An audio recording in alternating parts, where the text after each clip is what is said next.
करील जो प्रश्न सांगेल जो कथा करील जो प्रश्न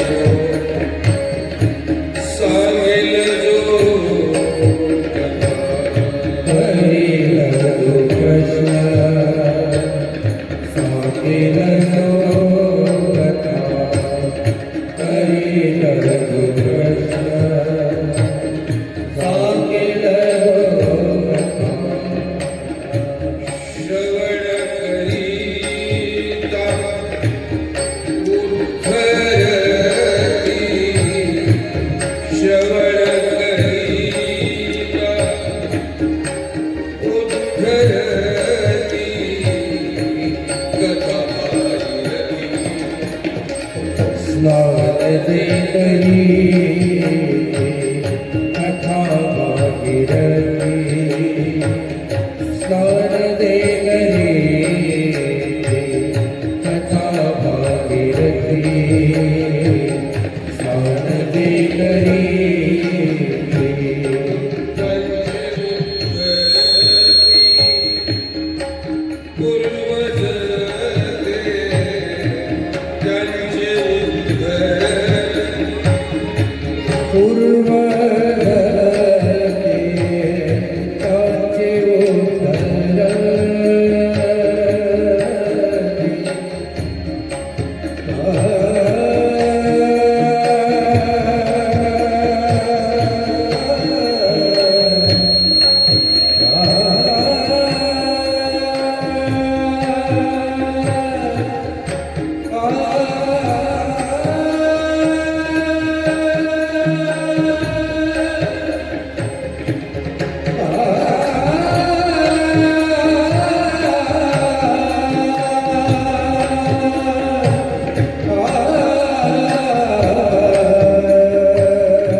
भागवत कथा ऐकायची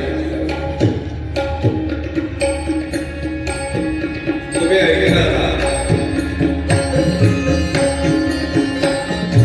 माझ्या दृष्टीने अडचण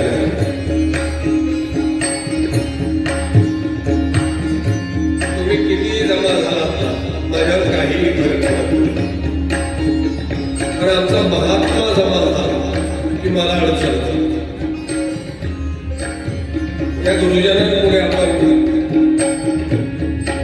मी भागवत कथा करत होतो मी त्या कथेमध्ये मला जेवढे वेडे चाळे करता येतात तितके करत लोक स्वीकारतात हा भाग भेट गुरुजनांपुढे ते घडू नये त्याच्यात थोडासा हा परीक्षेचा कालखंड चालतो सर्व गुरुजनांना वंदन करतो मायमावल्या कुणालाही या दरम्यान जे काही घडेल सातवीत नसाल जे काही घडेल अगदी तुम्ही मायमावल्या अगदी मायकाला करून ते सर्व स्वीकार राहिला प्रश्नाला अत्यात ते पुढची पाहिल्यावर घालत नव्हती म्हटलं आता हे करत आहे तेवढा धीर आहे त्याच्या समोर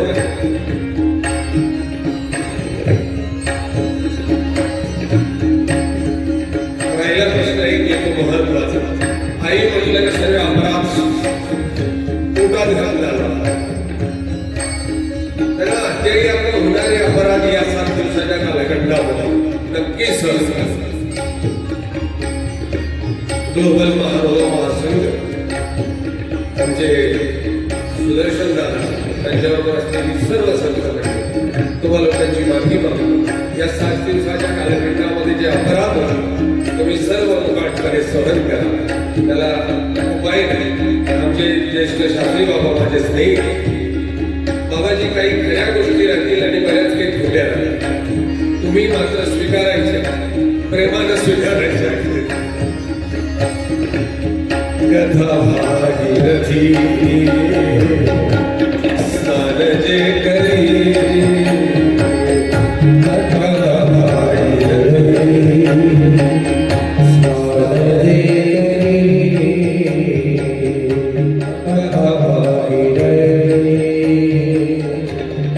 हे कृष्ण हे कथा हे भगीरथी भगीरथानं प्रयत्न करून स्वर्गातली गंगा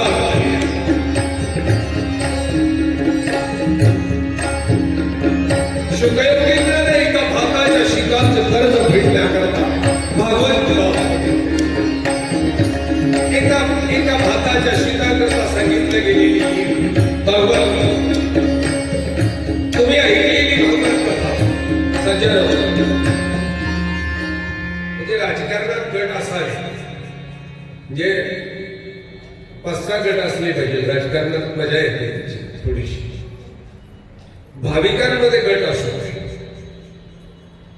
इथे मात्र आमच्या भागवत कथेत सुद्धा एक गट हा समोर दुसरा गट आहे त्याचे नावं ठेवावे लागते कुठले हा उभाठाचा आहे का बा शिंदेचा आहे का पाठीमागे अजितदादांचा आहे का बघा तुम्ही अगदी पद्धतशीर जागा समोर बसलेल्या सुरक्षित आहे कुणाचं कुणाला बाधा होईल तुम्ही एकत्र आला असताना भागवत कथाच तुम्ही करमणूक मिळून घेताय मला मात्र परीक्षा म्हणून द्यायची तुम्ही ठरवा तुम्हाला काय करायचं तुम्हाला करमणूक करायची असेल तर तुम्ही नक्की तिथेच बसा भागवत कथा ऐकायची असेल तर तुम्ही एकत्र बसा ठरवा तुम्हाला काय करायचं खरंच गुडघे दुखतात का हेही मला पाहू द्यावं असं चालताना मला दाखवा की आमची खरंच गुडघे दुखतात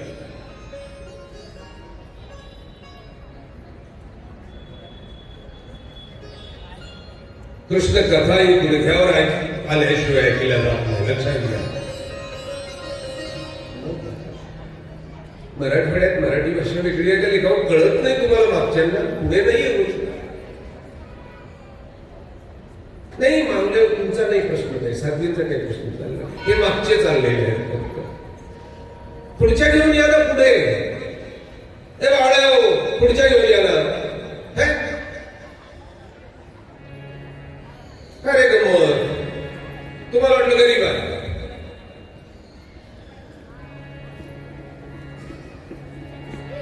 हा ना पुढच्या समोर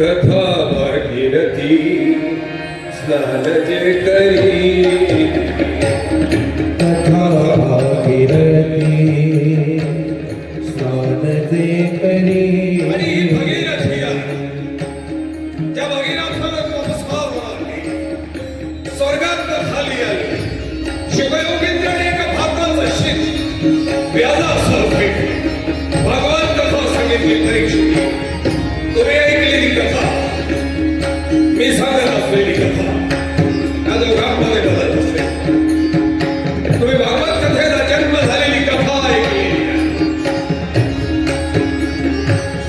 राजा परीक्षितीला शाप दिला गेला की सर्व वंशांचा 7व्या दिवशी मृत्यू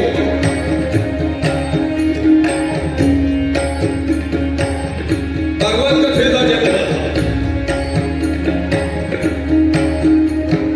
मी सांगेन आता थोडीशी वेळ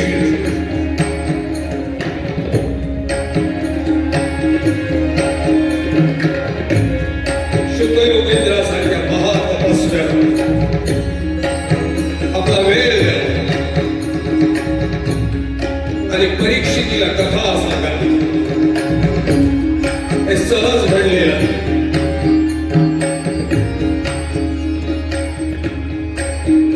सहज घडले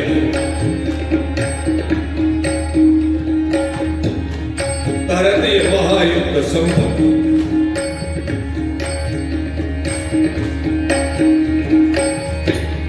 कृष्णनाथानं कलिधर्म सांगितलं पांडव हो कलियुग गेला हा महाभारतीय युद्ध संपल्यानंतर 36 वर्षाचं राज्य आहे राजा धर्माचं पांडव कलिधर्माचं निरोधन केलं पांडव हो. कलियुग येणार. तुम्ही आता हिमालयाच्या दिशेला निघा.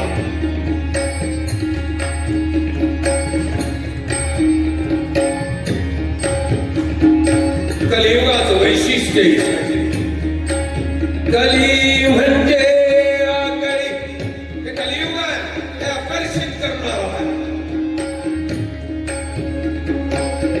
ते माणसाला आकर्षित करते, माणसाच्या धर्माला आकर्षित करते, आयुष्याला आकर्षित करते. आणि तुम्ही म्हणू नका निघा स्वर्गाच्या हिमालयाच्या दिशेने. राजा धर्मानं मात्र कृष्ण प्रभूला हात जोडला. सांगितलं दयाघना परीक्षिती लहान आहे रे बा. त्याला राजधर्म सांगणं गरजेचं. अज्ञान कृष्णनाथानं सांगितलं राजा मी तुला सूचना केली. कलियुग सुरुवात होणार. कलियुगाचं वैशिष्ट्य हे सांगितलं. इथं जन्म मात्र चौकडी आहे. केवळ जन्माला आवाज ना तरी तुला निदर्भ भोगावी लागणार सांगितलं नाही बा. पण परीक्षितीला कसा सोडून जाता येणार. ज्या धर्माकरता सर्वस्वी अर्पण केलं त्याचा राजधर्म मला परीक्षितीला सांगावा लागला. आणि कन्हैयानं मात्र धर्मराजाला बैठ. राजा 7 दिवस तुला कलियुगात होत आहे. अहोरात्र करून त्या परीक्षितीला राजधर्माचं निरोप अन्नपाणी घेऊ नको. क्षमे माया लागली. आणि 7व्या दिवशी आपल्या प्रवासाला साष्टांग दंडवत घातले, प्रणाम केले. पांडवाला हिमालयाच्या दिशेने निघून गेली. आणि राजा धर्माचा परीक्षितीला राजधर्माचं निरूपण करतोय. परीक्षिती तुम्ही ऐकलं सज्जन. तुम्हाला माहिती आहे परीक्षित पांडवांचा शेवटचा होता. परीक्षितीचं कृष्णाचं नातं माहिती आहे तुम्हाला. परीक्षिती ऐकलं कधी गोष्ट ऐकली परीक्षितीची ऐकली तुम्ही.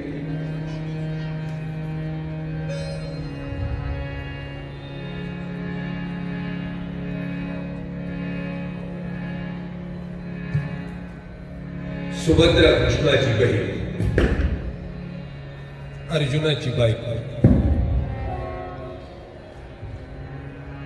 अभिमन्यूची आई,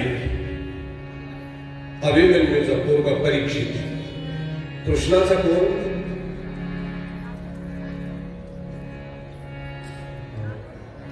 सांगू परत सांगू.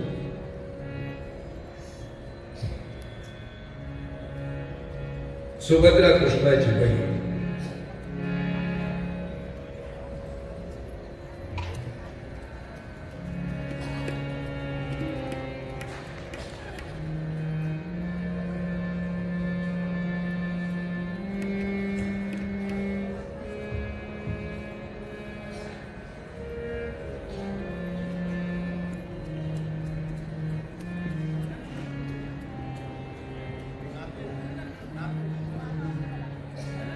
नाही मी त्यांच्याकडनं नाही चाललं. मी ही चर्चा चालली अर्धा वर्ग तिकडे पाहतोय. मी पाहतो उपाय दाखवायचा झालं.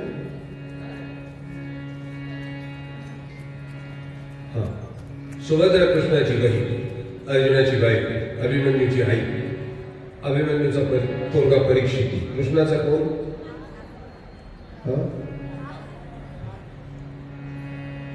या परीक्षेची गोष्ट सांगितल्या जाते बघा. तुम्हाला सांगितलं जाते, तुम्ही ऐकली. मी सांगतो पुढे आता तुम्ही ऐकली. हा परीक्षेची राज्यगादीवर बसतो आणि एक दिवस शिकारीला सैनिक एक ऋषी तपश्चर्या करत बसलेले असतात. त्यांच्या गळ्यात गेलेला साप टाकतो. ऋषी शाप देतात की 7व्या दिवशी या सर्पदंशाने तुझा मृत्यू होणार. घरी परत येतो. याची लोक शरीर परत येतात. मग एका खांबावर काचेचा अगदी महाल बांधला. मग त्या महालामध्ये हा परीक्षिती स्वतः बसतो.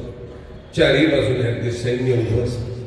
भाला, तलवारी, शस्त्र साधनं घेऊन उभी असतात. मग पहिला दिवस जातो. मग दुसरा दिवस जातो. तो काचेच्या महालात बंद केलेला आहे परीक्षित. स्वतःमध्ये कोंडून घेतलाय. चारही बाजूने पहारे केले. मग पहिला दिवस जातो. मग दुसरा जातो. मग तिसरा जातो. चौथा जातो. असंच आहे ना. मग 5वा जातो. मग 6वा जातो. मावले अशीच आहे ना. नाही कशी आहे अशीच आहे ना. मग 7वा दिवस होतो. मग दुपार संपते. मग सायंकाळी 4 वाजता मग एक बोरावाली बोरं विकायला जात असते. परीक्षिती पाहतो. परीक्षितीच्या तोंडाला पाणी सुटतं. परीक्षिती सेवकाला सांगतो मला बोरा आणून द्या. मग सेवक पळत जातो. तुम्ही ऐकलेली कथा अशी आहे ना. आहे ना. मग त्याला बोरा आणून देतात. मग परीक्षितीची बोर फोडतो. त्याच्यातून एक अळाई बाहेर येते. तिचा भयंकर मोठा साप होतो. परीक्षितीला चावतो आणि परीक्षिती मरतो. अशी कथा आहे ना.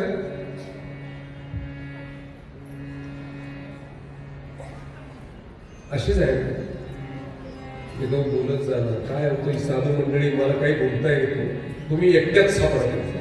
मग बोला ना. हा अशीच आहे ना. ऐकली हा. हा कृष्णाचा कोण आहे परीक्षिती. नातू आहे. इतका मूर्ख होता का. काचेच्या महलामध्ये जर बंद करून घेतलं तर मृत्यू टाळता येईल. इतका मूर्ख होता. काचेच्या पेटीत मृत्यू येत नाही. अर्जुनाचा नाव अभिमन्यूचा. ज्या अभिमन्यूने एकट्याने चक्रव्यूह भेदला. त्या अभिमन्यूचा पोरगा इतका भिकड असू शकतो. मरणाला घाबरून एका महलामध्ये बंद करून घेतो. चारी बाजूला पहारे केली आहे. त्याची राखणदारी करायला इतका मोठा आहे का हो. त्याला बोरा आवडले बोरं मागवले.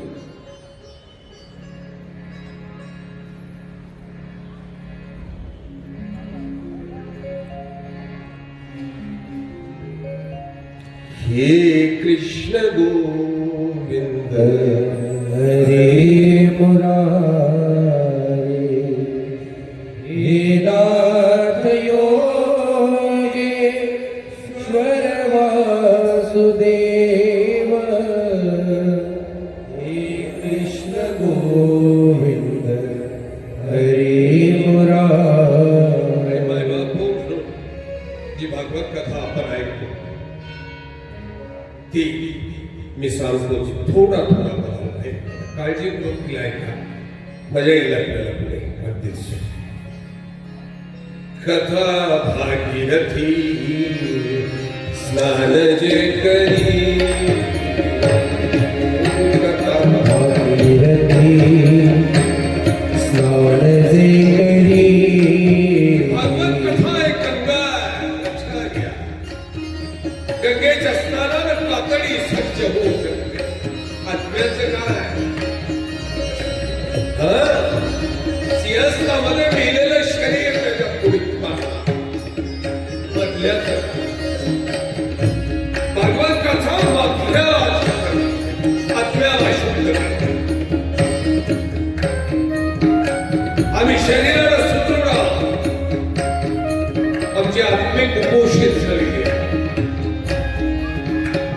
आणि शरीरावर पावडर लावतोय. चेहऱ्यावर गोरं दिसता करता. हे वेड्या तुझ्या तोंडावर पावडर लागली ना तर भूतासारखा दिसतो. तेच पावडर नाही येणार.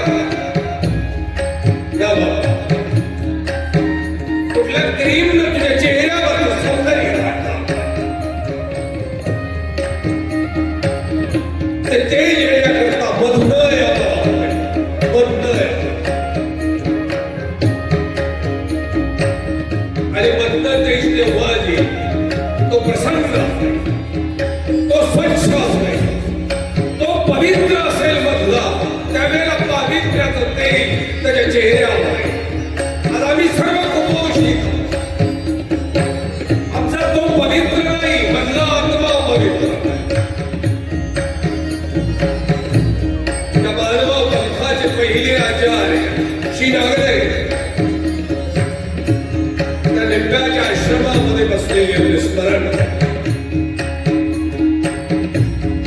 शेजारच्या गावचा ब्राह्मण जाताना आचार्यांना प्रणाम करून आचार्यांसमोर बसला. काही क्षण गेली आणि आचार्यांना विचारलं, भट्टो तुम्ही काही त्रिकाल स्नान करा, तिन्ही वेळेला स्नान करता का? सकाळ दुपार सायंकाळ स्नान करता का? आचार्यांनी सांगितलं नाही, मी स्नानच करत. या ब्राह्मणाने विचारलं, भट्टो ही दैवी हे ते आमच्या मानवाच्या स्त्रीस्थळामध्ये जसंच्या तसं वाक्य आहे. हे बाबा रे, माझं काही नाही, तो आज आहे माझा देव श्रीचक्र. त्याच्या वास्तव्याचा चेहऱ्यावर लागते. लक्षात घ्या, आत्म्याचं काय हो. आम्ही शरीराला दररोज सामान लावतो, दररोज दगडाने हसतोय. आता दगडाला एक विस्त्रम करतोय, त्याला केसांना शंकू लावतोय, चांगली निगा घेतो. हे वेड्या, अरे आत्म्याला कुठला साबण लावतो रे? आत्मा कशाने दिवशी कुठला शास्त्र, कुठल्या स्त्रावने खराडचे त्या आत्म्याची व्रत कातडी. आमचा आत्मा व्रतवत झालेला आहे आणि तो आत्मशुद्धीचा महामंत्र भागवत कथा. कथा भागीरथी स्मरण जे करी कथा भागीरथी. स्मरण जे करी ज्यांचे उद्धरती पूर्वज ते, ज्यांचे उद्धरती पूर्वज ते, ज्यांचे उद्धरती.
स्मरण जे करी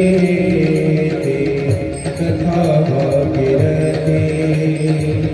स्मरण जे करी कथा भागीरथी. स्मरण जे करी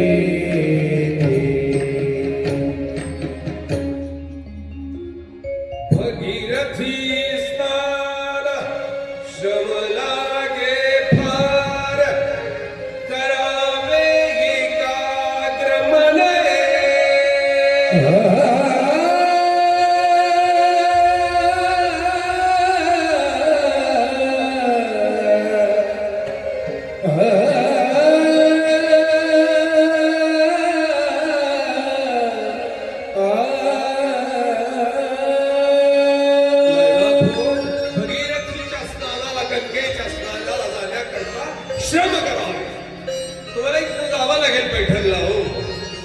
बसले जावं लागेल, ऊन लागेल, हवा लागेल, थंडी लागेल. तिथे जाऊन त्या पाण्यात तुम्हाला भुक्कळी मारावी, पाणी गार असेल. भगीरथी स्नानाश्रम लागे फार, करावे एकाग्र मन येथे. इथे मत फक्त एकच आहे, तुम्हाला एकाग्रतेने ही कथा ऐकायची, कानाने नाही, मनात. कानाने ऐकलेली कथा इकडनं इकडे निघून जाईल. सोनारे फुंकिले वारे, इकडून तिकडे गेले सारे. इकडनं फुंकलेली हवा इकडे निघून जावी ना, निघून जाईल. मनाने ऐकावी. नामा म्हणे ऐसे बोले भागवत, शुक सांगत से परीक्षिती. आणि शुकयोगी राजा परीक्षितीला ही कथा सांगितली आहे. हा, राजा परीक्षितीला ही कथा सांगितली.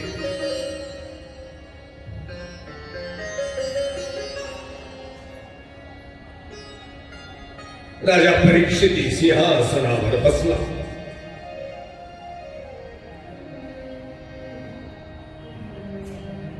पंधरा 16 वर्षाचं वय आहे परीक्षितीचं. 15-16 वर्षाचं. कथा असा.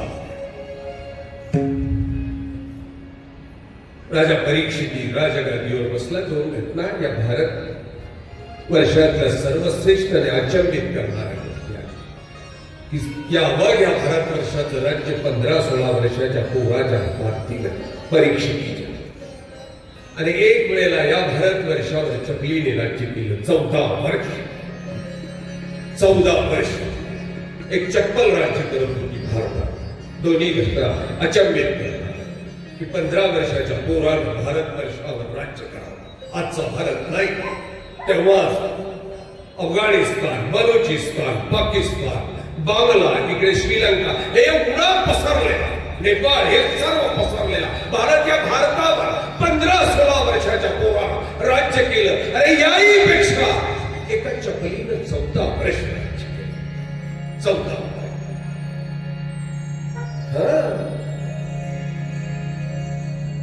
रामचंद्र वनवासात गेल्यानंतर भरतानं चप्पल आणून सिंहासनावर ठेवली आणि 14 वर्ष त्या चपलीने राज्य केलं भारतात. पांडव गेली. राजा परीक्षिती आता राजगादीवर बसला. राज्यकारभार चाललाय. 10-15 वर्ष आणि तारुण्यात पाऊल ठेवलं. आणि एक दिवस परीक्षिती मात्र शिकारीला निघाला. सैनिकांना आज्ञा केली, तयारी झाली आणि शिकारीला हलवायला निघाला. आपण आता जातोय ना महाबळेश्वरला फिरायला 2-3 दिवसाकरता. अगदी तसंच ही राजे लोक निघायची शिकारीला. 2 महिने निघायची शिकारी. निघाला. खोल अरण्यात सूर्य माथ्यावर आलेला होता. सावल्या पायथ्याशी आल्या आणि परीक्षितीने सैनिकांना सांगितलं, अरे थांबा, जलपान करा. सैन्य थांबलं. रथ पुढे सुटल्या. राजाची राहुटी टाकली. प्रत्येकानं आपली आपली घोडी बांधली. या वटवृक्षाच्या घनदाट छायेत बसली ही सर्व सैनिक जलपान करत होती. आणि या सावलीतला एक संन्यासी ऋषी डोळे लावून परमात्म्याचं ध्यान करत होता. परमात्म्याशी संधान साधल्या गेलं. संधान साधल्या गेलं. बाहेर काय झालं कळालंच नाही. सैनिकांनी पाहिलं, जवळ जाऊन सांगितलं, महाराज राजा आला, हस्तिनापुरात परीक्षिती. संन्याशीची डोळे उघडली नाही. मोठ्याने ओरडून सेवकांनी सांगितलं. आता 2, 4, 10, 15, 20 सैनिक जमा झाली. ओरडून सांगत होती, ऋषीवर्य आमचा राजा आलाय परीक्षिती, हस्तिनापुराचा राजा. या अमद ऋषीची मात्र डोळे उघडले नाही. आवाज त्यांच्या कानापर्यंत पोहोचला नाही. यांच्यानी परमात्म्याचं संधान साधलं गेलं होतं. लक्षात घ्या, आपलं संधान साधलं ना, आपलं संधान साधलं. हा बघा म्हणजे आपली वासनिक मंडळींचा विषय आहे, फक्त आपण आपल्याकडे बघूया. आपलं संधान साधलं जातं स्मरणाच्या वेळेला. बरोबर स्मरणाच्या वेळेला गेली, बरोबर स्मरणाच्या वेळेला पायाला बरोबर गेली. आम्ही अभिनय करत असतो गाठी करण्याचा. बरोबर त्याच वेळेला तुमची पाठ दुखायला सुरुवात होते. त्याच वेळेला तुम्हाला सुनेची आठवण येते, नातवंडाची आठवण येते. बरोबर स्मरणाच्या वेळेला काहींची स्मरण मोठी देखणी चालतात, नातवंड मांडीवर असतात, समोर मालिका चाललेली असते, सास मी कमी बहुत. बरोबर, सोन तिकडे स्वयंपाक करत असतो. एका हातामध्ये पाळण्याची दोरी असते, दुसऱ्या हातामध्ये मस्त गाठी असते. आमचं संधान अमनुष्याचं मात्र परमात्म्याशी संधान साधलं होतं. आणि ज्या क्षणी परमात्म्याशी संधान साधेल ना, त्या क्षणी माझा तुम्हाला जगाचा विसर, जगाचा विसर. आपण दोन्ही ऐकत जाऊ. म्हणून मी आश्रमात, हा आश्रम अत्यंत पुण्यभाव आहे. इथे अनेक घडली, आमच्यासारखी अनेक आदर्शी गुण इथून गेली. मानव पंथाला नवीन दिशा याच आश्रमाच्या मातीनं लक्षात घ्या. तळपटी भागवत कथेतल्या छोट्या छोट्या कृष्ण कथा सांगत असताना छोट्या छोट्या स्मृतीही सांगितल्या, त्याही महत्वाच्या. तुम्ही सर्व या आश्रमाशी निगडीत असलेली मंडळी. तुम्हाला थोडंसं मानव पंथाच्या तत्वज्ञानाबद्दलचं ज्ञान, मला तुम्हाला त्या स्मृतीही कळायला म्हणून या कृष्णकथेत जिथे जिथे स्मृती, तिथे तिथे मी थांबून तुम्हाला ती सांगत जाईल. कथेतली एकही कथा सोडणार नाही, परंतु स्मृती सांगितल्याशिवाय राहणार नाही. तुम्हाला स्मृती कळते, कळते. बघा, आपले संधान साधलं ना परमात्म्याशी, परमेश्वराची संधान साधलं, जगाचा विसर, हा जगाचा विसर. अहो, आमच्या त्या संधानाने एक उपाधी तयार झालेली आहे, अचल मुरारी. अचल नावाची उपाधी तयार झाली. अचल, फक्त बसल्यावर इतकं साधनेत तल्लीन झालेली होती. काय त्या मुरारी वास्तूची कथा आहे, मी सांगून द्या तुम्हाला ती श्रुती, मला आठवण करून द्या. तुम्हाला सांगतो अचल मुरारी वासूची श्रुती सांगतो. तुम्हाला संधान साधला गेला. अमळ ऋषी बाहेर घडलेली घटनाच कळत नव्हती. राजाचं जलपान झालं, राजाची आज्ञा आली, अरे निघा. तयारी झाली, घोडे झुंपली, रथ झुंपली. 10-12 सैनिक मात्र त्या ऋषीला शिव्या घेऊन, ती हलवाड आहे, हा डोंगी आहे, राजाला फसवतोय, मी मोठा ध्यानस्थ बसलेला तपस्वी दाखवतोय, त्याची फोड मोडली. सैनिक निघाली तशी या 5-7 जणांनी इकडे तिकडे शोधायला सुरुवात केली. आणि त्याच वेळेला एक सळसळ जाणारा साप यांना दिसला. चटकन मार बाणाच्या टोकाने धरला आणि आपण ऋषीच्या गळ्यात सैनिक राजा निघून गेली.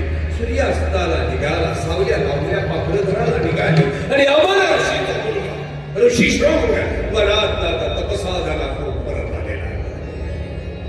त्याला शिंग फुटलेली होती. शिंग जमिनीत खुपसायचा, वर पाय करायचा, तपश्चर्या करायचा. आमच्या सर्वत्र श्री चक्रधर महाराजांनी या ऋषी शृंगाबद्दल सांगितलं की स्त्री पुरुष ऐसा भेद, ज्याला स्त्री आणि पुरुष याच्यातला भेद असतो. इतका मोठा तपस्वी हा ऋषी शृंग रानात तपसाधना करून आलाय. लावलं पहिला आपल्या बापाच्या गळ्यामध्ये कोणीतरी मेलेला साप घालून अभेद घातली, हिंडाळणे गेली, तळपायाची आग मस्तकाला गेली आणि ऋषी शृंगाच्या मुखात शब्द बाहेर आली, ज्याने कोणी माझ्या बापाचा अपमान केलाय. तो 7व्या दिवशी सर्प दंशाला त्याचा मृत्यू होईल. 7व्या दिवशी ऋषी शृंगाची शब्द संपली आणि आम्हाला ऋषीने डोळे उघडले. मुलाकडे पाहिलं सांगितलं, हे बाळा काय केलंस, काय केलंस तू? यारे तू पांडवांचा शेवटचा वंश आहे, शेवटचा वंश. ज्या पांडवांनी कन्हैया आणि कृष्णाला सांगितलं सर्वस्वी समर्पण केलं धर्माकरता, त्या पांडवांचा शेवटचा वंश. अज्ञानानं सहजते घडलेला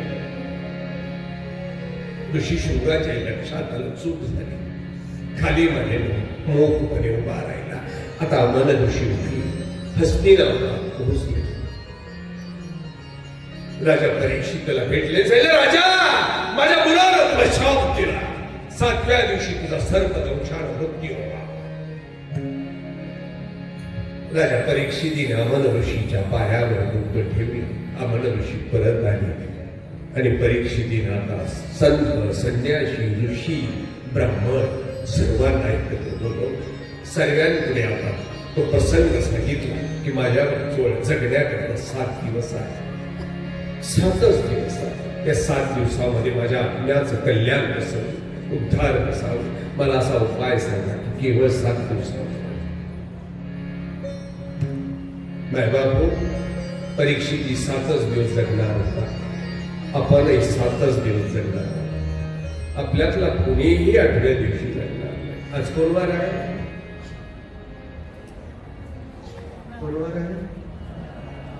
हा मंगळवार पुढच्या मंगळवारी कोणीच राहणार कोणीच नाही अजिबात नाही. आम्ही 7च दिवस जगणार परीक्षेला कळाला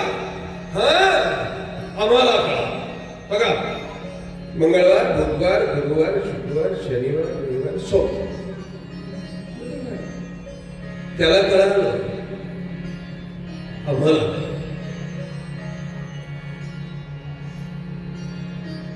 सर्व विद्वान आता ग्रंथांमध्ये शोधायला लागले की 7व्या दिवशी उद्धार कसा काय होऊ शकतो 7 दिवसांनी 7 दिवसांनी उद्धार कसा ओरडलीत राजा तुला तुझ्या आत्म्याचा उद्धार करायचा असेल का बा तुला भागवत कथेचं श्रवण करावं लागणार हो भागवत कथेचं श्रवण करावं संन्यास हा पुढची गोष्ट मोठी आहे संन्यास आणि त्यावेळेला शुकयोगींद्र महातपस्वी राजा परीक्षित आता शुकयोगींद्रांकडे पोहोचला शुकयोगींद्रांना प्रार्थना केली महाराज मला भगवत कथा तुमच्या मुखात ऐकायची आहे मला 7 दिवसात माझ्या आत्मकल्याणाचा मार्ग मोकळा करून घ्यायचा शुकयोगींद्र काही क्षणभर परीक्षितीकडे पाहत राहिले की माझा नामस्मरणाचा हा सर्व वेळ परीक्षितीला मी भगवत कथा सांगायची कधी कशी सांगायची काही क्षण विचार करत राहिले डोळे लावली आणि परीक्षितीच्या या प्रश्नानं शुकयोगींद्र मागे गेली मागे गेली राजसू यज्ञामध्ये पोहोचले पांडवांचा राजसू यज्ञ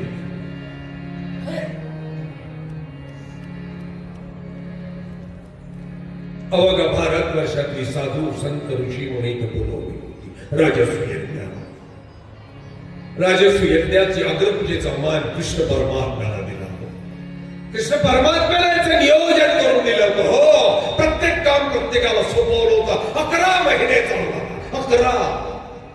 11 महिने चालला हा राजसू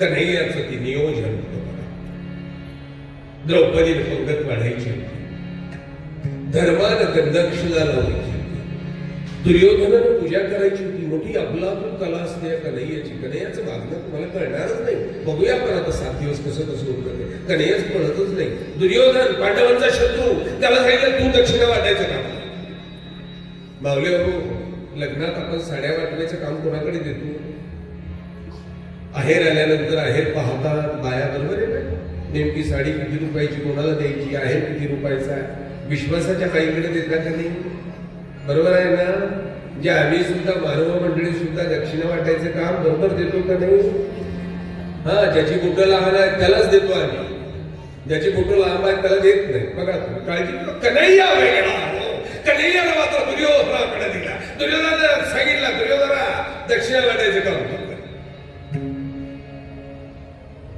कन्हैया गमतीच आहे दुर्योधनाच्या पायी पद्मा आहे ते कन्हैयालाच माहिती होतं हा जेवढं वाटेल तेवढं मिळेल आणि जेवढं वाटेल तेवढं पांडवांच्या पदरी गुंडी पडेल दुर्योधन दक्षिणा वाटणार होता भीमदादाला सांगितले पंक्तीवर देखरेख तुम्ही करा कामं वाटल्या गेली तो अर्जुन पैसे कमवायला गेला 11 महिने चालणारे करता कामं संपली कन्हैया उभं राहिला. कन्हैयाने झालं, अरे मला काम नाही आहे, शेवटचं काम शिल्लक आहे, पत्रवाळे उचलण्याचं काम मी करेन. बस संपलं, नियोजन संपलं. यज्ञाची सुरुवात झाली, अग्रपूजा झाली. यज्ञ सुरुवात झाला, पहिली पंगत बसली, गंधार सुद्धा लागल्या, फुलांच्या माळा गाठल्या, संकल्प विधान झालाय, भोजन झाली. आणि कन्हैया पत्रवाळे उचलायला गेले. तशी म्हणजे व्यास दुर्वासादी जी ऋषीमुनी होती, त्यांनी कन्हैयाला हात जोडले, प्रभू तू पत्रवाळी कशी उचलशील रे बाबाची पुष्टी, कशी उचलशील? कोणी पत्रवाळी उचलू दिली नाही. यज्ञाला सुरुवात झाली. आता यज्ञाचा महिना, 1.5 महिना, 2, 4, 6, 8, 10, 11 महिना सुरुवात झाला. 11 महिन्याची 10, 15, 20, 25 दिवस झाले. 26, 27, 28, 29 दिवस संपली. पण स्वर्गात घंटा पुढे वाचतो. कुठे कोणती आहे कुठे कोणती आहे? हा यज्ञ करण्याचं कारण आहे कन्हैयाचं वेगळंच आहे. हा एकीकडे एक दिसत असताना कन्हैया बद्दलच कारण दाखवतो.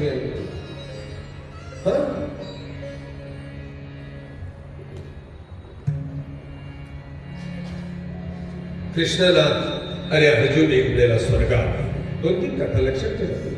कृष्णाला अरे अर्जुन स्वर्गात चालले होते, पायऱ्या चढायला. एका पायरीवर कृष्ण थांबला, अर्जुनाकडे पाहिलं जायला. अर्जुना या पायरीवर पाय देऊ नको. अर्जुनाने विचारलं, प्रभू काय? कन्हैयाने सांगितलं, पाय देऊ नको, उडी मारून गेलं, तेवढ्या पायरीवर पाय देऊ. अर्जुनाने उडी मारली, वरच्या पायरीवर गेला. स्वर्गात गेले, जे काही काम होतं मी सांगत नाही तुम्हाला, जे काम होतं ते काम झाले, पूर्ण करत आले. 5-7 महिने उलटले आणि एक दिवस सहज बसलेली असताना तो विषय निघालाय. आठवण आली, कन्हैया त्या पायरीवर पाय देऊ दिला नाहीस बा, त्या पायरीत आहे काय? कृष्ण हसला आणि हसलेल्या कन्हैयानं सांगितलं, पांडव तिथं तुमचे पिता आहे पंडू. 100 यज्ञाचा संकल्प केला होता. मावल्यावर नवसं करताना सावध राहा, तुम्हाला नवसं करायचा फार नाद आहे. हा 100 यज्ञाचा संकल्प केला होता. 99 पूर्ण झाले, एक यज्ञ बाकी राहिला. आणि म्हणून स्वर्गात घातले व त्यांनी त्याला स्वर्ग प्राप्ती दिली नाही. एका यज्ञ करता स्वर्गात नेलं नाही, स्वर्गापर्यंत नेलं आणि पायरीत पालथं झोपवलं. स्वर्गात जाणारी येणारी लोक ती पाय देऊन त्याच्या पाठीवर जाता येणं करत होते. हे सांगितलं, पांडव रडायला लागले, आक्रोश करायला लागले. आपल्या बापाच्या पाठीवर पाय देऊन घेऊन जातात असं जर तुम्हाला कोणी सांगितलं तर तुम्हालाही वाईट वाटेल. कन्हैयाला विचारलं, हे कारणा याच्यात मुक्ती कशी होईल ते, आणि मुक्तीचा मार्ग कन्हैयाला सांगितलं. यज्ञ सुरुवात झाला. आता 11व्या महिन्याची 25, 26, 27, 28, 29 दिवस स्वतःला घंटा कुठे वाजतोय? पंडुराजाची मुक्ती कुठे होती आहे? संध्याकाळी मात्र शेवटची पंगत झाली. आता 30वा दिवस, उद्या निरोप समारंभ आहे. पांडव मात्र कृष्णनाथाच्या भोवती आक्रोश करत उभी होती. त्यांना चुकलो रे बाबा, आमचं काय अपराध झाला, आमच्या पित्याला मुक्ती मिळत नाही.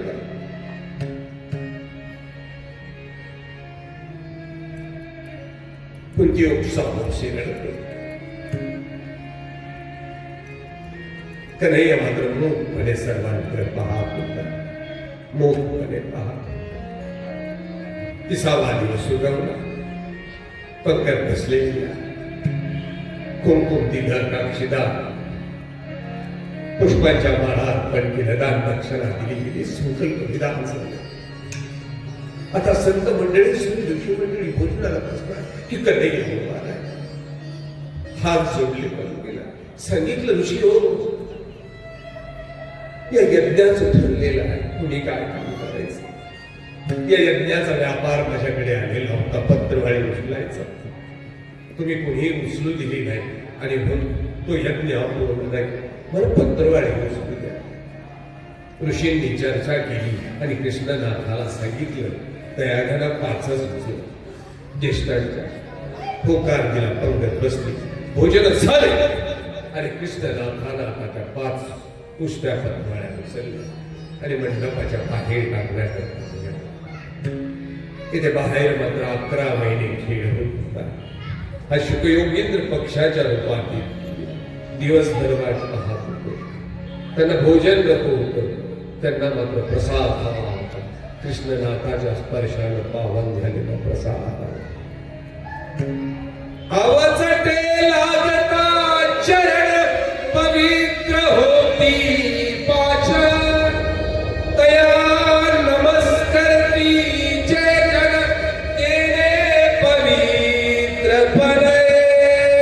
कृष्णनाथाच्या इथे जर संतांचं सांगितलं तर कृष्णनाथाच्या स्पर्शाला अगदी सहज पाषाणाला स्पर्श झाला. सर्वज्ञ चक्रधर महाराजांच्या चरणस्पर्शानं पावन झालेली पाषाण तर आपण नसतो इथं कृष्णनाथाच्या स्पर्शानं पावन झालेले दौष्ट्या पत्रवाळीवरचा असेल कुठला असेल प्रसाद पत्रवाळे उचल मंडपाच्या बाहेर त्या झाडाच्या खाली लोक कृष्ण महाराजांनी झाडावरचा पक्षी 11 महिने वाट पाहत पंख फळ कन्हैया माघारी वळाला आणि पक्षी त्या पत्रवाळीवर पत्रावळीवरचं एक भाताचं शीत आपल्या चोचेत उचललं आणि स्वर्गीचा घंटा वाजायला लागला. राजा पंडूची मुक्ती झाली. राजा पंडूची मुक्ती झाली. परीक्षित आता शुकयोगींद्रांपुढे उभा.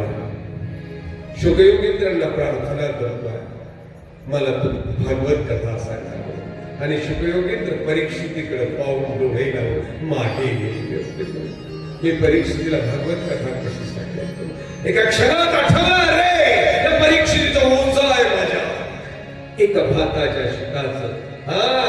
ज्या प्रसादाच्या रूपात मिळालं ना त्या भाताचं शीत पांडवांचं आहे.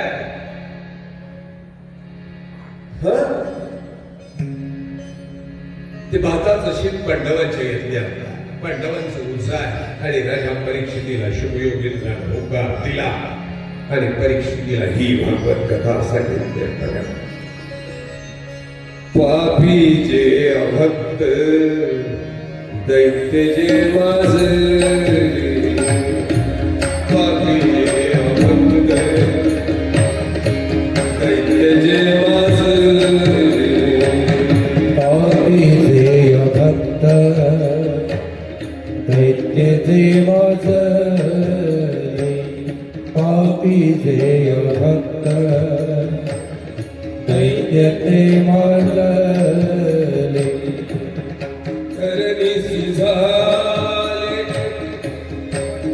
ओझे त्यांचे धरणी झाले ओझे त्यांचे आणि मला होईल मधुराला सजली पुण्यातून भारली रंग रंग मालिका घातलेल्या मंडप टाकल्या आचार्य स्वयंपाक स्वयंपाकाचा सुगंध अवोघा लागले. पाहुणे रावळे ब्राह्मण ऋषी वेगळा लागे मधुरे जनशेद निघाले. नव्या नवरी सारखे मथुरा नगरी सजली. आबालवृंद आनंदाने बेहोश झालेली इकडे मुलामुलींना हळदी लागल्या. लग्नाचं गठ्ठक बांधलंय.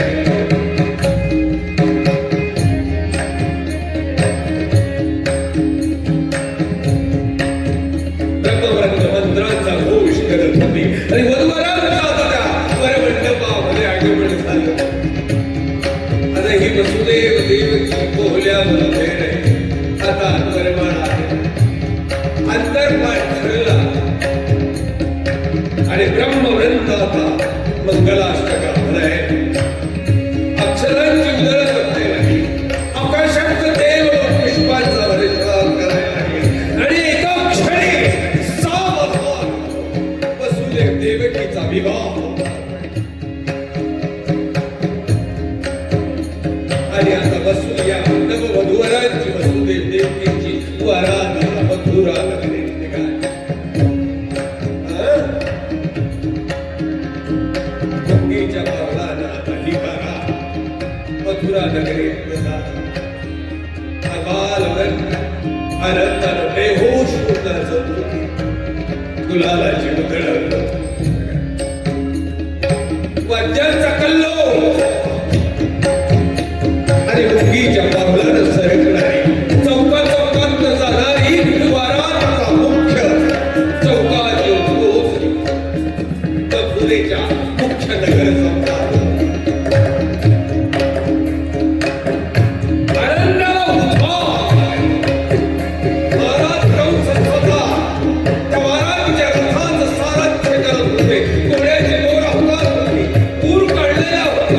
डावा हात मिशाळवर फिरवत होती.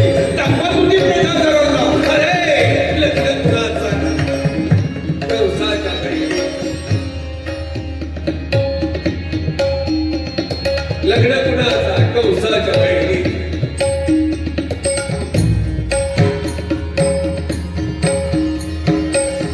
वाद्यांचा कल्लोळ आणि इतक्या मोठे विद्वान, मोठा वाद, लख प्रमाण, लख प्रमाण.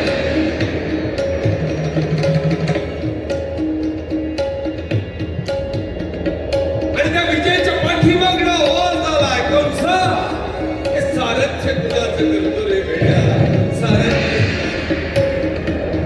देवकीचं.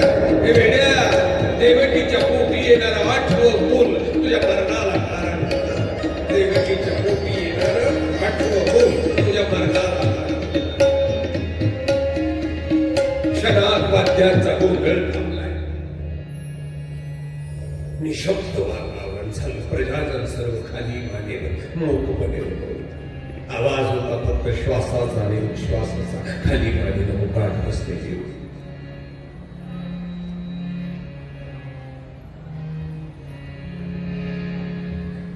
आकाशाची वाणी सांगे सकाळसी, तळमळ मानसी करू नका.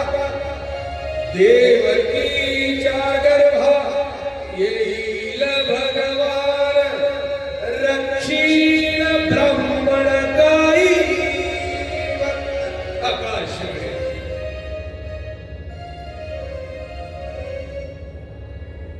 खाली भरलेलं प्रजाजन उभं होतं. कंसाच्या अंगाला मात्र थरकाप उडाला. हाताच्या मुठ्ठी आपोआप वळल्या गेल्या. अंगावरचा रोम रोम वाढला. खालचा ओठ वरच्या दाताला कर्राट रावळ. कधी हात खडगाला गेला कळालाच नाही. मेहनत विकार बसल्या गेलेलं खडग देव देवकीचं गळा वेगळा शीर होता.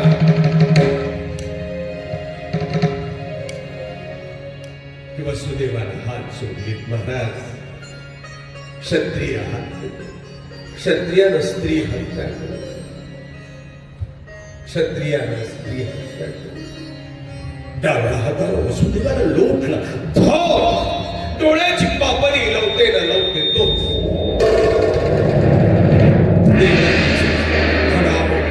होणार आणि वसुदेवाने पाय कंसाचे डोळ्यात असलं. केविलवानाचे रक्तला अशुरसेन पुत्र वसुदेव, तुमच्या पायाची शपथ घेऊन सांगतो. तुमच्या पायाची शपथ घेऊन सांगतो. देवकीच्या पोटी येणारं आठवं मूल जन्मताच तुमच्या पायावर आणून देवकीच्या पोटी येणारा आठवं जन्मताच तुमच्या पायावर. एका तुच्छ नजरेनं देवकीकडे कंसानं पाहिलं. खडग मॅनेट टाकलं. रथावरनं उतरला आणि दान पावलं टाकत कंस आपल्या महालाच्या दिशेनं निघून गेला. प्रजाजन आता मुकाटपणे खाली मानेनं आपल्या आपल्या घराला निघाली. आता या नगर चौकात माणसं फक्त तीनच होती. तीनच माणसं होती. वसुदेव, देवकी आणि वसुदेवाचा पिता शूरसेन. तीनच माणसं होती. तुम्ही ऐकलेली कथा आणि मी सांगत असलेली कथा सज्जन थोडीशी वेगळी. तुम्ही ऐकलेली कथा आकाशवाणी झाली.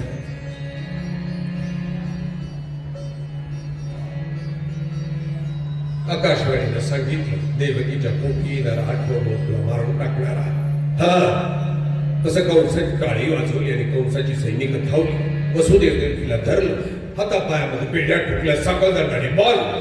वसुदेव देवकीला आता 16 दरवाजाच्या बंदिशाळेत टाकलं. चारी बाजूला आता पहारेकरी उभी राहिली. भाले बच्चे तलवारी साधन आणि मग इथं वसुदेव देवकीला पहिलं मूल झालं, व्यवसायानं मारलं, दुसरं झालं मारलं, तिसरं झालं मारलं, चौथं झालं मारलं, 5वं 6वं 7वं पळून गेलं, 8वं पळून गेलं. बघा अशीच कथा ऐकली तुम्ही. अशी ऐकली, अशीच आहे, अशीच आहे, अशीच आहे.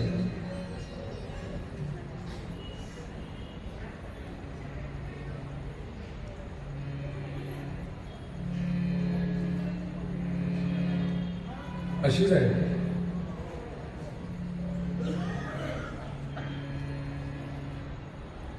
हसून काही फायदा नाही, मान काही बनवलं.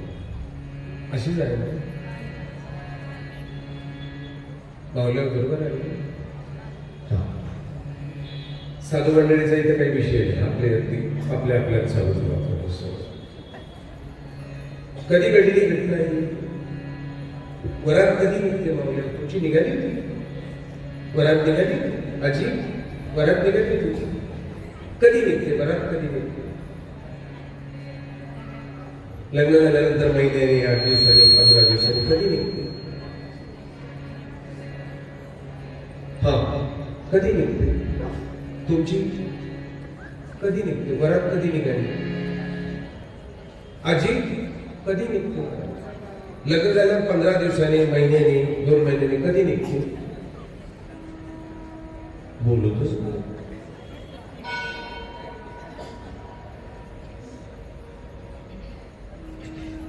अरे बावळे, मला माहित नाही, आमचं ना लग्न कोरोना सुरू पाहिजे म्हणून तुम्हाला विचारतो, वरात कधी निघते? आमच्या वरात निघायचा प्रश्नच नाही.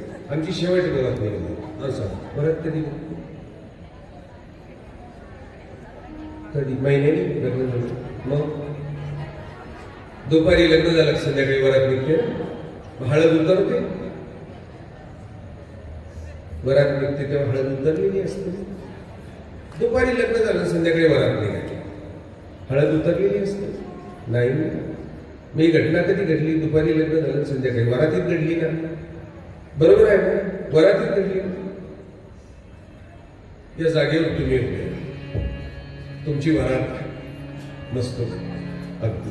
आणि आकाशवाणीच आहे, त्या आकाशवाणीत सांगितलं तिच्या पोटी येणारा आठवण तुला मारून टाकणार. तुमच्या मेवणीने का साल्याने धरलं तुम्हाला, टाकलं जेलमध्ये, बेड्या टाकलं. हा, चारी बाजूला आता बस तलवारी घेऊन माणसं उभी राहिली. तुम्ही संसार करू शकता? करू शकता? करता येईल? तुम्हाला संसार करता येत नाही. वसुदेवाला 8 पूर्ण झाले, 8 एकही नाही. पटतं तुम्हाला? हातात बेड्या, सकाळ दंडे बांधलं, चारी बाजूने शस्त्र, 16 दरवाजेची बंदी शाळा. हा, हळदी उतरलेले नाही, कोंडले. संसार केला जाऊ शकतो? तुम्हाला तर महाबळेश्वरला जावं लागतं, गोव्याला जावं लागतं बोललं. हा, इथं तर कोंडलं. बरं 8 हे काही नाही ना. 8 आम्हाला सांगितलं आणि आम्ही आहे. भागवत कथा मात्र तसं सांगत नाही. लक्षात घ्या. हा, भागवत कथा सांगत नाही. पापी जे अभक्त दैत्य जे मार, पापी जे अभक्त दैत्य ते मार, पापी जे अभक्त दैत्य ते मार, धरणी सीसाल ओझे त्याचे, धरणी सीसाल ओझे त्याचे, दिखला से त्रास ऋषी मुनी सर्व, दिखला से त्रास ऋषी मुनी सर्व, दिखला से त्रास ऋषी मुनी सर्व.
गणपतीच्या पोटात नेऊन आम्ही ठेवली बघा.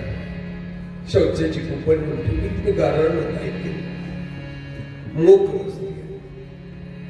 इथं अन्नछत्रही चालली, इथं ढाबेही चालली. तक्रार केली नाही.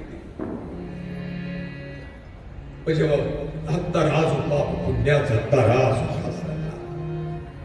आणि वेदनेने विभळ झालेली पृथ्वी गायीचं रूप घेऊन आता ब्रह्मदेवाकडे आवाज दिला. वत्सरूपी पृथ्वी ब्रह्म्यापासिला. ब्रह्मदेवाला आवाज दिला. ब्रह्मदेव हो, पापाचं ओझं झालंय. तळमळत्या या पाप्यांनी उच्छाद वाढलाय. बुडविला धर्म, अधर्म झाला फार. सोसवेना फार मजा.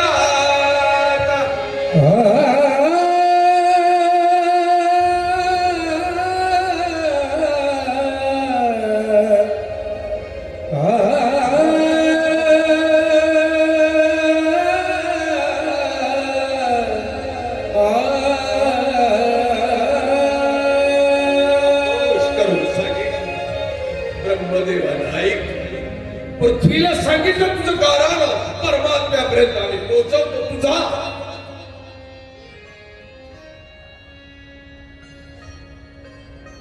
पृथ्वीने सांगितलं, ब्रह्मदेव हो, त्या दया घालायला सांगा.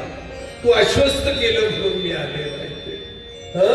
तू सांगितलं होतं मला, यदा यदा धर्मस्य ग्लानिर्भवति भारत अभ्युत्थानम् अधर्मस्य तदात्मानं सृजाम्यहम्.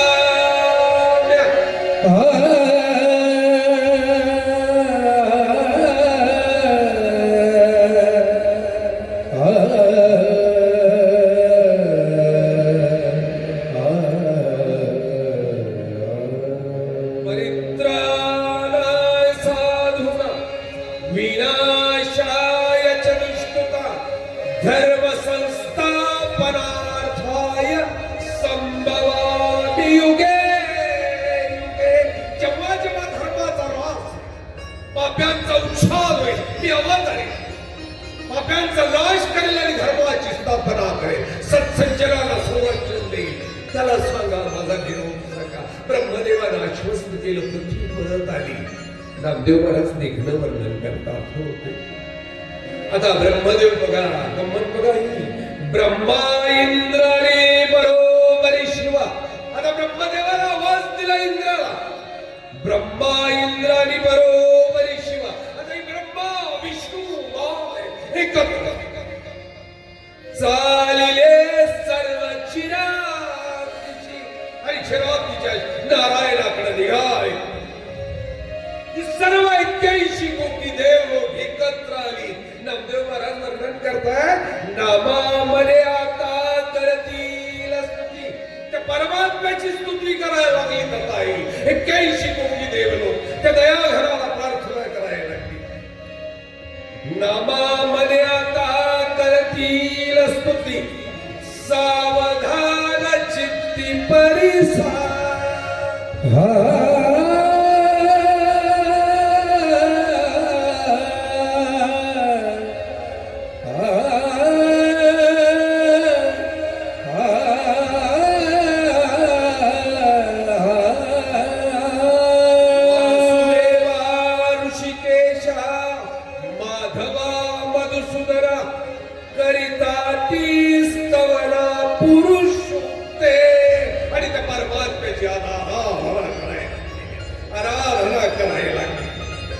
आकाशाची वाणी सगे सकळासी तळमळ मानसी करू नका.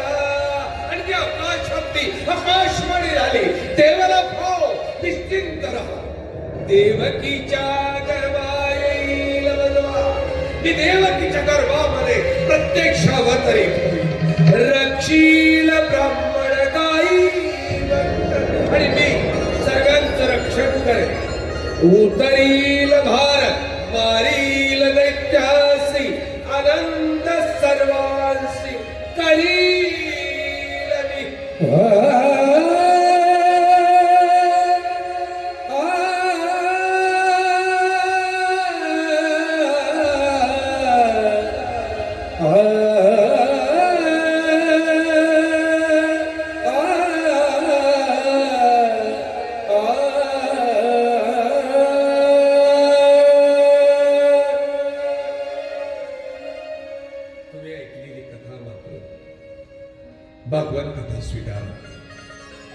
भागवत कथा मात्र वेगळं सांगते. तो फक्त विचारतोय नेमकं कधी थांबायचं आहे, किती वाजता थांबायचं मला सांगा. तो बरं करा कितीला थांबायचं? 10 वाजता 9ची वेळ म्हणजे दररोज 9ला थांबायचं बरोबर. 8 वाजता सुरुवात झाली तरी 9 वाजता थांबायची. 8:30ला सुरुवात झाली तरी 9 वाजता सुरुवात.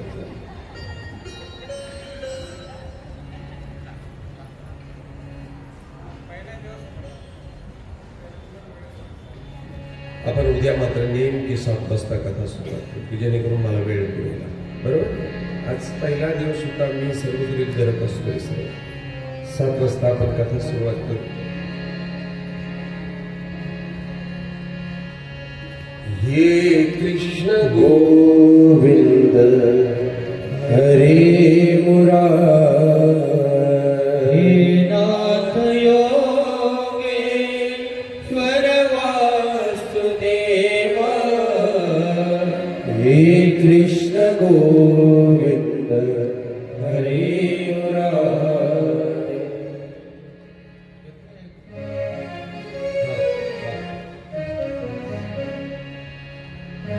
तुम्ही ऐकलेली कथा मात्र मन स्वीकारत नाही. भागवत कथा मात्र सांगते आहे बघा.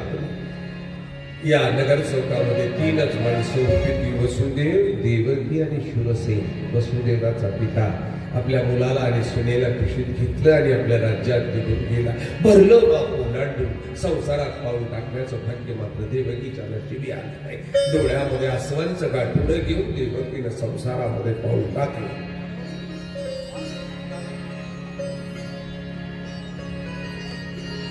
असं कान्याकोपऱ्यात लपवत लपवत देवकी आता सगळ्याला लागली. 1 महिना 2 महिने 3 महिने 4 महिने उलटले. 4 महिने. माणसाच्या मनाची मोठी गंमत आहे, आपल्या शरीराची आणि मनाची मोठी गंमत आहे. शरीराला केवढी जखम झाली ना, रेझरने कापलं, तिला दाबून धरली का बांधून टाकली का ती चिटकून जाते. हा मनाचं एक तसं काय, केवढी जखम होऊ द्या, काही होऊ द्या, काही वेळ गेला का ती खपली धरते आणि बरी होते बघा. मनाचंही असंच आहे, शरीराचं एक तसंच आहे. आमच्या त्र्यंबकेश्वरला एक वैद्य होता, शास्त्री बाबा, पूर्वी.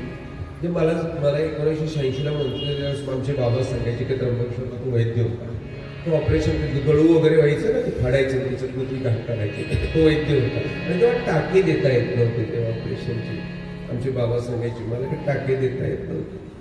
मग ते टाके देण्याकरता त्यांनी त्याची टाकीच गमतीची होती. मग त्यांनी मुंगळे पाळले होते. मुंगळे, हा तुम्ही मुंगळे पाळले का? मुंगळे पाळले होते. गुळाची भेली ठेवली आणि त्याला मुंगळे चिकटलेली होती. यथ्यांचे गुळ खायचे म्हणजे मुंगळ्यांच्या तब्येती चांगल्या होत्या. मुंगळा पाहिला तुम्ही कसा असतो? हा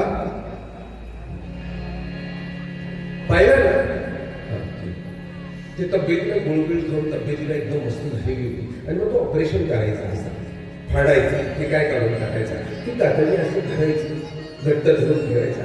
मग तो मुंगळा पाठीमागं धरायचा आणि त्या रक्ताजवळ आणायचा. त्या मुंगळ्याला वाटायचं मी रक्त प्यायला आलो.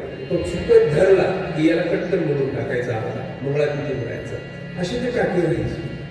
काही दिवसांनी ते मुंगळे सुकून निघून जायचे आणि कातडी चिटकून जायची. शरीर असं आहे, मन आहे, मरू द्या आई बाबाची, मरू द्या. ते रडतो, खूप आक्रोश करतो, त्याला दूध पिण्या करतो. 2 दिवस 3 दिवस आपण त्याला बाटली करतो, त्याला नेपल लागतो, त्याच्या तोंडात गजरली घडतो. ते 2, 4, 6 दिवस गेलं की हळूहळू प्यायला लागतं. 15 दिवसानं त्या बाटलीला जाई समजायला लागतं. झोपेत त्याला भूक लागली की ते स्वतः शोधतं आणि स्वतःच तोंडात लावून दूध पितंय. बघा माणसाच्या मनाचं असं. हा देवक इच्छावर महिने लागली आणि हळूहळू आता संसारातली पावलं तिची मोठी पडायला लागली. आणि इकडे मात्र एक दिवस परमात्म्याची आज्ञा झाली आणि नारद मुनी आता पोहोचले कंसाच्या त्या मथुरा नगरीत पोहोचले. राजमहालाच्या बाहेर आवाज दिला, नारायण आवाज दिला आणि कंसाला कळालं नारद मुनी आले. उठला, पटकन बाहेर गेला. तुम्ही ऐकलेलं कंसाचं पात्र वेगळं आहे, मी सांगेल ते वेगळं आहे. तुम्ही ऐकलेला कंस अत्यंत नालायक, क्रूर, हा बहिणीला त्रास देणारा, बहिणीची पोरं मारणारा क्रूर, आणि मी म्हणणारा कंस मात्र अतिशय सज्जन, अतिशय सात्विक, अतिशय धार्मिक. मी सांगतो कंस तुमच्यातला आणि माझ्यातला फरक आहे ना, ते कंस अतिशय सज्जन माणूस होता. नारद मुनीचा आवाज आलाय, कंस चटकन बाहेर गेलाय, नारदाला प्रणाम केलाय, मध्ये आणलंय, आता सिंहासनावर बसवतोय. आता कुंकुमातील समर्पयामि, आता कपाळावर कुंकू लावलंय, अक्षता लावलंय, पुष्पम समर्पयामि, गळ्यात पुष्पांच्या माळा घाला, उदकम समर्पयामि, आता शिकोषोदक त्यांना दिलंय. आणि आता कंस नारदाच्या पायाजवळ बसलाय. गिरीजी, संतांच्या पायाजवळ बसलं पाहिजे, लक्षात ठेवायचं. बसायची सुद्धा अक्कल असली पाहिजे. भागवत कथा तुम्हाला बसण्याची जागा आहे. तुम्ही कसं बसलं पाहिजे, हा कुठे बसलं पाहिजे, हा बसण्याच्या वेगवेगळ्या जागा आहे. तमाशात कसं बसायचं असतं पण पद्धत, हो मरणाला गेलो ना आपण त्या स्मशानात कसं बसायचं पद्धत आहे.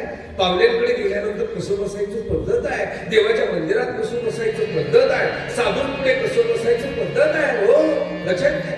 आम्ही टोपी आम्हाला कळतच नाही पुढे कसं बसायचं. आम्ही पाहुणे जातो कोणाच्या तरी घरी, सोफा सेट त्याचा असतो, खुर्ची त्याची असते, आम्ही बसतो तंगडीवर तंगडी टाकतो. ते भावड्या बरं मोबाईल घेऊन मग तो चायनाचा चांगला तर घे, पायावर पाय टाकतो, वर तुझ्या पायात कधी घासलेले नाही, एवढ्याला भेगा 2-4 किडे सापडले त्याच्यात, कंडीवर टंगडी टाकतो, मोबाईल खेळतो, तोंडात गुटका काय मुस्काड करतो. तू भावडा आहे, तुला बसायची अक्कल आहे. तू पाहुणा गेला, तुझ्या बापाचा सोफा आहे, पुढचे तुझी आहे. पाहुणा गेला असतो कसा बसला पाहिजे. आमचा बालभाव संत बसायचा असला ना, बाहेर गेला पायावर उपरणं घेऊन झोपून बसतो. हा देवाच्या मंदिरात आलात ना, तुम्ही बसायचं कसं तगड्याला बाहेर पाय टाकून बसा. साधू पुढे पुढे बसा, पुढे बसलं नाही साधूच्या.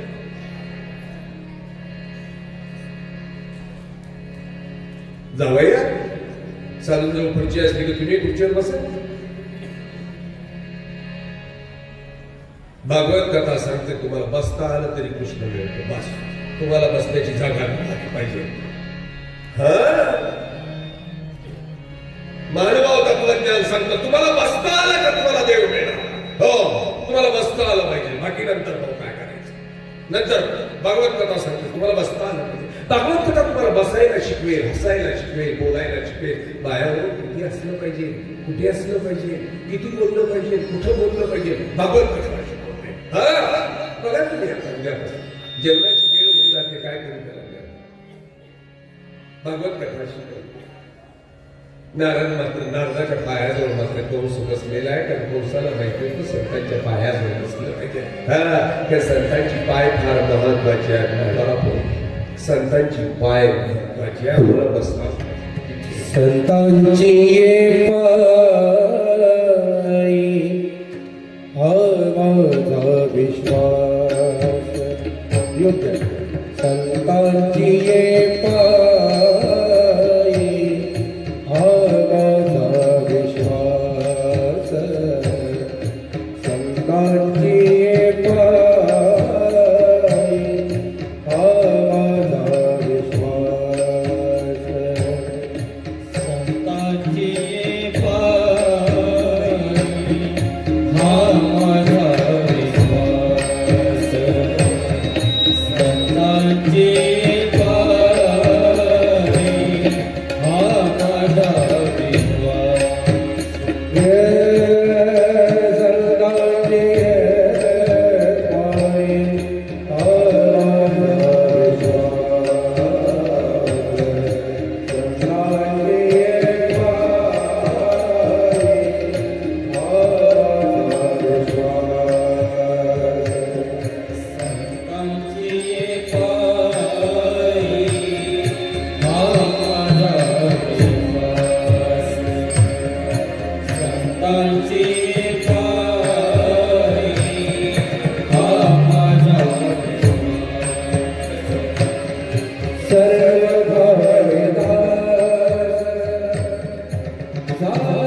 हळू कथा झाली, स्लो चाललो.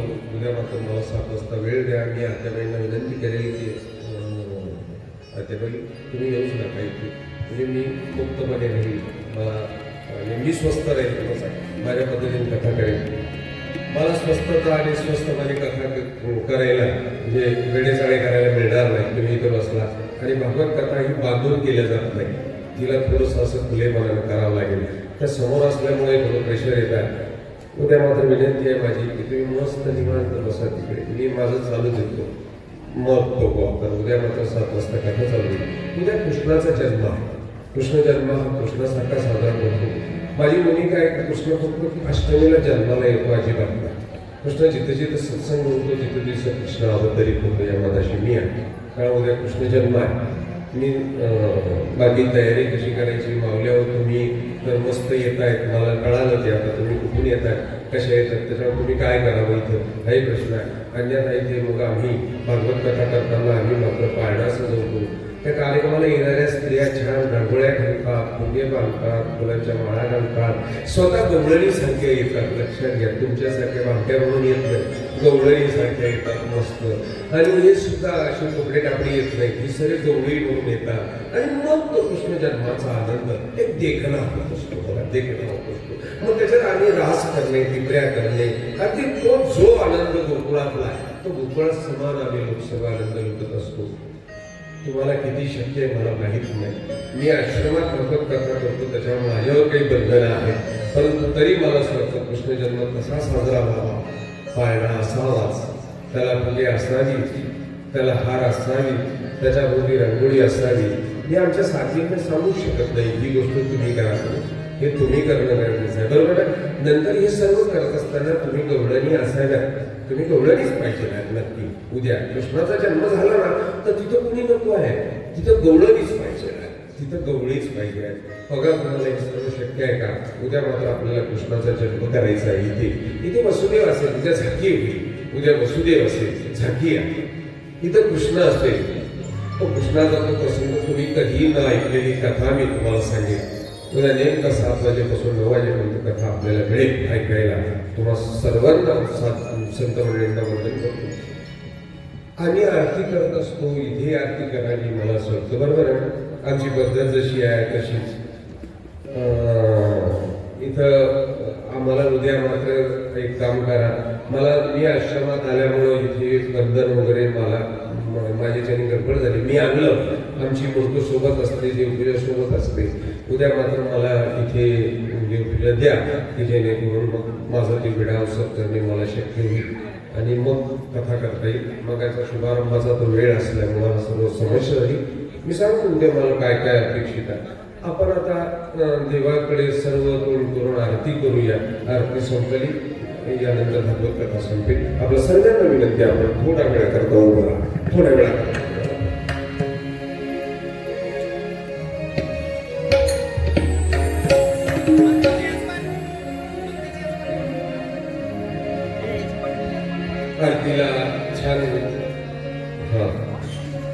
आरतीला छान मानकरी असावी, त्या मानकऱ्यांनी आरती करावी, ज्यांची क्रिया आम्हाला आहे त्या मानकरी त्यांनी आरती करावी.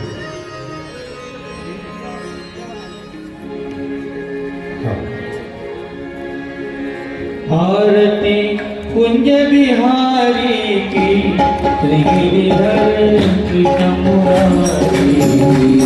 आरती कुंज बिहारी की श्रीधर कृष्ण मुरारी. गले में वैजयंती माला बजावे मुरली मधुरधारा.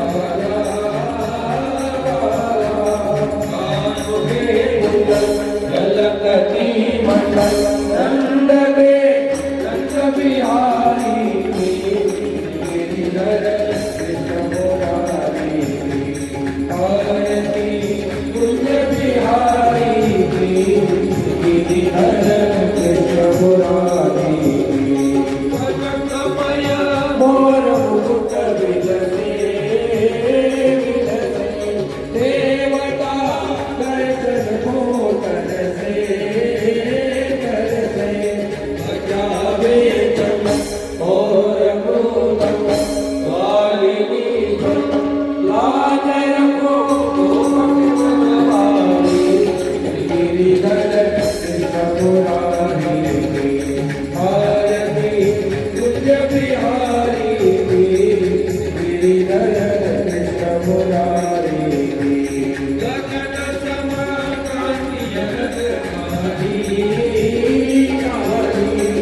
कमल कमल कस्तुरी कविलखे भुवनवारी गिरिधर कृष्ण मुरारी आरती पूज्य बिहारी गिरिधर कृष्ण मुरारी जासे प्रगट हुई